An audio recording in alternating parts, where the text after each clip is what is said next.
Voilà, bonjour à tous et merci beaucoup encore d'être dans notre chaîne. Nous sommes très heureux d'être avec vous et surtout nous sommes très contents que vous soyez nombreux en train de suivre nos analyses. Beaucoup de gens ont compris les jeux, qu'il ne s'agit pas ici des rancunes, mais d'un exercice de pensée. Mais alors, pourquoi cet exercice de pensée doit aller seulement en faveur du président de la République? Parce que le président de la République est en conflit avec Paul Kagame. Les voisins soutiennent leur président. Nous aussi, les Congolais, nous devons soutenir notre président. Nous sommes en guerre de football avec le Portugal. Nous sommes obligés de soutenir nos léopards et Chancel Mbemba, notre capitaine. Nous ne pouvons pas commencer à soutenir les autres. Félix se bat avec Kagame, nous sommes obligés de le soutenir. Même s'il a des défauts, ce sont nos défauts à nous. Nous allons les corriger entre nous. Mais devant Paul Kagame, devant la France et toutes ces nations qui les combattent, nous sommes obligés de soutenir notre président. Quoi qu'il en soit, nous aimons le pays. Le fils du pays est en train de faire des choses qui sont très bonnes pour la délivrance du pays. Nous ne pouvons que le soutenir. C'est normal. Mais alors, pourquoi Kabila est obligé de revenir en politique? Kabila a commencé la guerre.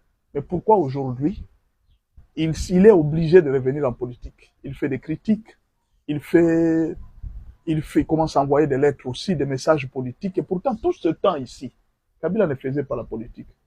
Kabila se taisait.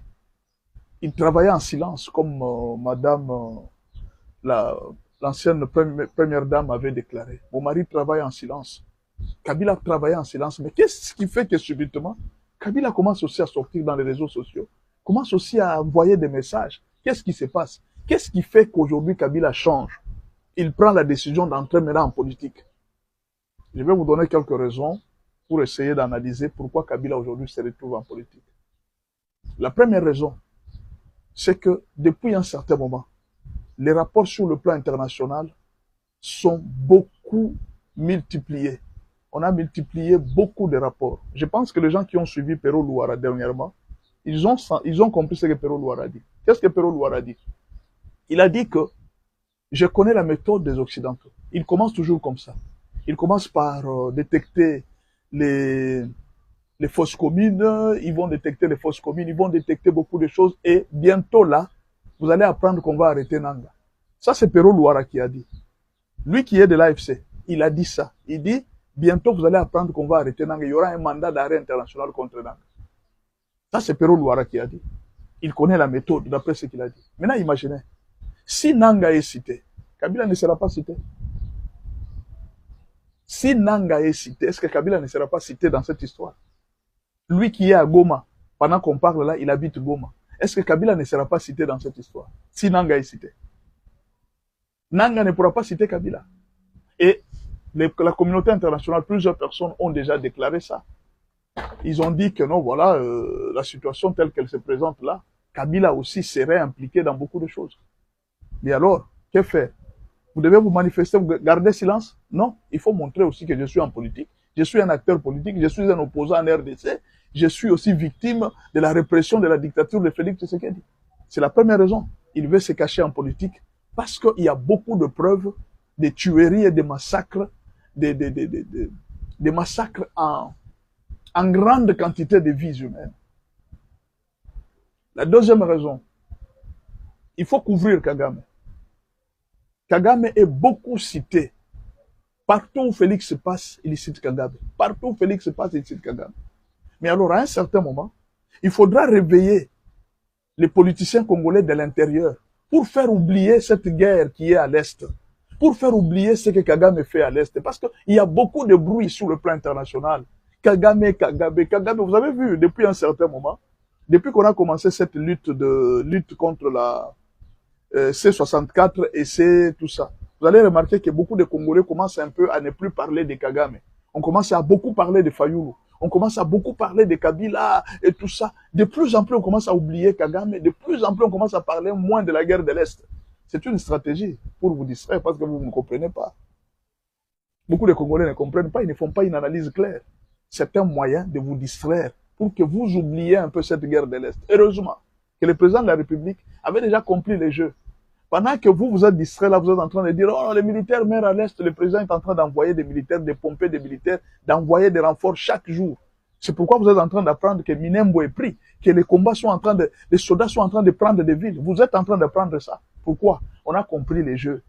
Il n'y a plus de distraction dans ce pays. Mais l'objectif, c'était quoi? Distraire le Congolais sur la guerre de l'Est, sur ce qui se passe à l'Est. Parce qu'il fallait protéger Kagame. Kagame est beaucoup accusé sur le plan international. Chaque fois qu'on voit les dossiers de la RDC, on parle de Kagame. Chaque fois qu'on parle d'une information sur la RDC, on parle de Kagame. Mais alors, le meilleur moyen pour distraire les Congolais, enfin qu'on oublie un peu cette histoire de l'Est, c'était financer l'opposition interne pour que l'opposition interne ouvre un autre front. Que l'opposition interne ouvre un autre front à partir de l'intérieur. Vous comprenez? C'est ce que Kabila est en train de faire. Qu'on oublie un peu cette histoire de l'Est, qu'on oublie un peu de citer le nom de Kagame dans toute cette guerre ici. Donc, on veut cacher Kagame. La troisième raison, c'est un test. Kabila est en train de tester sa popularité. Au fait, il y a beaucoup de gens qui lui ont dit que non, de plus en plus les Congolais sont fatigués de Félix. Vous voyez comme vous venez toujours dans les réseaux sociaux là, vous êtes en train de dire hey, bientôt la Tshilombo va partir, le peuple ne l'aime pas, le peuple ne l'aime pas. Alors Kabila voulait tester ce qu'on lui a toujours dit. Que non, en tout cas, Raïs, depuis un certain moment, le peuple commence à penser à toi, hein, le peuple commence à dire que non, tu dois rentrer, il faut que tu reviennes. Les Fayoul aussi lui ont rassuré. Il dit non, non, ne vous en faites pas, vous allez voir. Les gens commencent quand même à aimer. Beaucoup de gens n'aiment plus Félix. Alors ils ont essayé le premier test. C'était cette marche qu'ils ont fait. Voyons un peu la popularité que Kabila a et la haine que les Congolais ont envers Félix. Malheureusement, sur une ville de 15 millions, ils ont essuyé avec 800 personnes. Vous voyez, plus de 15 millions d'habitants. Sur plus de 15 millions d'habitants, si même ils réussissaient à faire marcher 500 000 personnes, on pouvait comprendre. Mais 800 personnes, ou même moins de 1000 personnes, sur une ville de 15 millions d'habitants, ça ne représente rien pratiquement. Ce n'est même pas une menace. C'est ce que Lambert Mende était en train de parler, de dire que c'est un poids mouche. Hein? Un poids mouche, c'est une naine politique. Comment il disait ça? C'est un poids mouche et une naine politique. Ça, c'est Lambert Mende qui disait. Ça ne représente rien par rapport à la pression que le peuple était en train d'attendre. Ce qui fait que si Kabila aujourd'hui doit tester sa popularité, ça n'a pas été vraiment très fameux. L'autre preuve est que quand les Américains ont cité le nom de Kabila, on n'a pas vu les Katangais qui viennent sur les réseaux sociaux manifester pour dire que non, nous sommes contre la condamnation de Kabila, on ne les a pas vus. Donc ce qui fait que beaucoup de gens aiment Kabila sur les réseaux sociaux. Ils défendent Kabila sur les réseaux sociaux. Et ils pensent que quand nous défendons Kabila sur les réseaux sociaux, c'est que la population commence à l'aimer. Les tests, le premier test a été là. C'est un échec très puissant de l'opposition. Un très grand échec. C'est un échec très puissant. Et ça, c'est un test qui a échoué pratiquement. Pour dire que ce qu'on a dit à Kabila, que non, tu es populaire au Congo, la population t'aime. Kabila a compris que non, ce n'était qu'un mensonge pour manger l'argent. Alors, la dernière chose que je vais dire, vous savez, quand vous êtes conseiller d'un cabinet et de quelque chose, ayez le temps de dire la vérité à votre chef. Dites-lui la vérité. Si les choses ne vont pas bien, ça ne va pas bien. Il faut lui dire la vérité.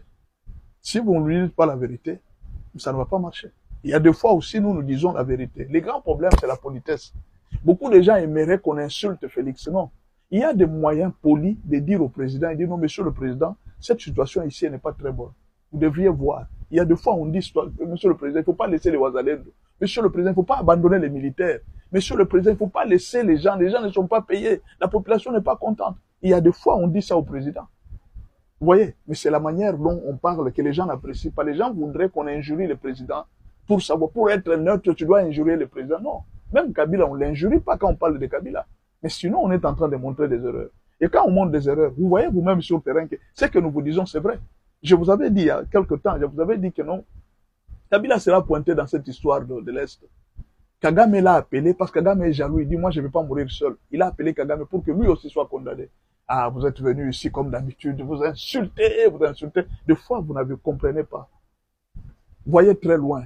Même si une analyse ne vous plaît pas, essayez de voir si ce qui est dit est vrai. Si vous avez un avis contraire, ce n'est pas grave. Essayez de le dire avec politesse. C'est comme ça. Mais pourquoi insulter?